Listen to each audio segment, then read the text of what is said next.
And the main thing I would say to people like that is the number one predictor of success is resilience.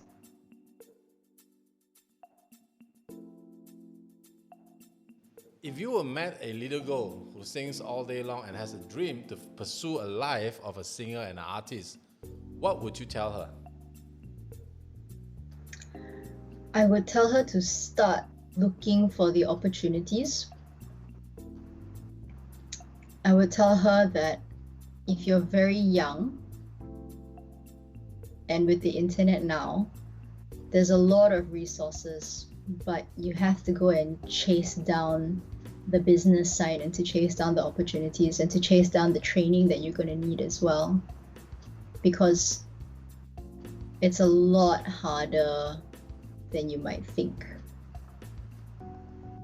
And it's okay, it's totally doable. And the main thing I would say to people like that is the number one predictor of success is resilience and Resilience persistence. and passion, right? And you were It's telling resilience and passion. and you were telling me just now before the show that you are actually going to some business courses to make business sense into your performing career, which you see a Yeah. lot of artists are not doing that. So tell us a bit on that. Yeah, so the course that I'm taking now, it's business for actors, and it's run by this Hollywood actor named Valerie Hubbard, and it's very methodical. It's very like, this is how, hello Satwinder, nice to see you. So it's very like, this is how you should brand yourself. This is who you should think of as your clients. This is how you should think of yourself as the CEO of a business. Your manager is not your boss. You are your boss.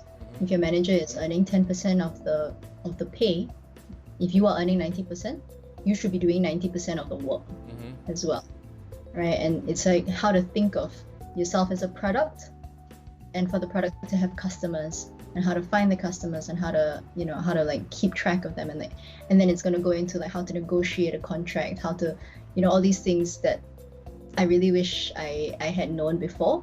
But of course, before I was a lot more idealistic and a lot more optimistic about things coming through just based on my talent alone. And if you're extremely talented, then okay, maybe you're just very, very good, and you just work at your craft and things. So, and to be fair, most of my things early on did come that way. But when you want to level up, then you need to know what's going on now. I am I'm very passionate about trying to help other artists to find their feet in business, actually, because I have seen, several of my artist friends really struggling, being like a bit older, struggling to pay rent, having extreme stress and anxiety and depression because they don't have money. And first of all, I refuse to be like that. There's like no way. I really like cannot. I can't fathom that kind of life for myself. It's too stressful.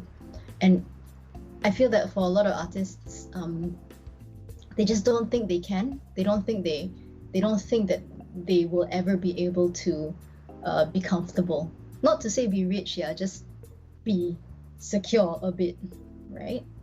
And I want to send a message that that's not true at all. And it's a skill set that you have to work on, and that you're going to be bad at it at first, but you will improve at it. Even like, yeah, so I've organized like financial planning workshops for artists. I didn't talk about it. Like, I got my friend to like talk about it, and that's another one of my sort of callings, I guess, is that I just yell at people about business all day long. Really? Hello, how are you? Yes, okay. Are you okay? Can you make rent? How are you trying to make more money? Like, are you doing all right? Do you have insurance? Call Ren En, Yeah, so happen I am the financial planner and also the insurance person for Cheryl's family.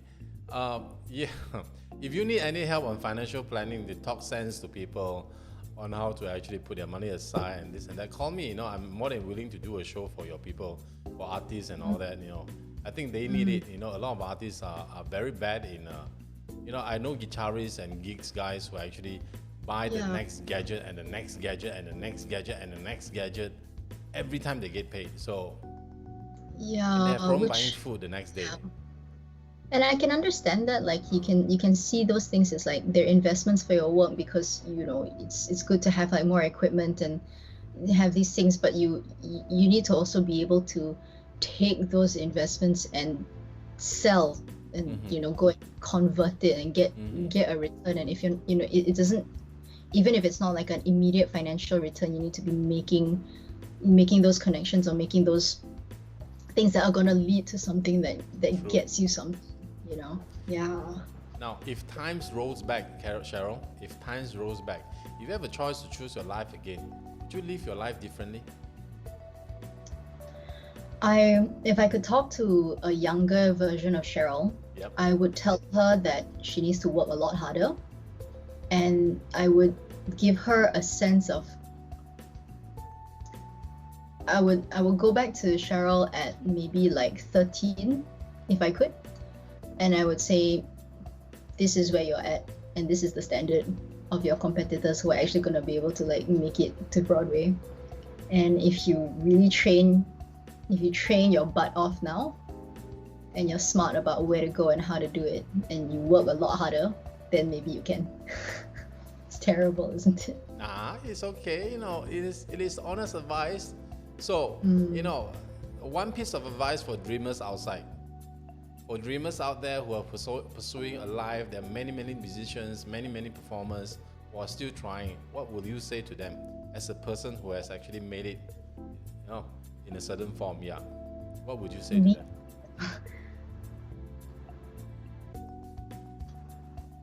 you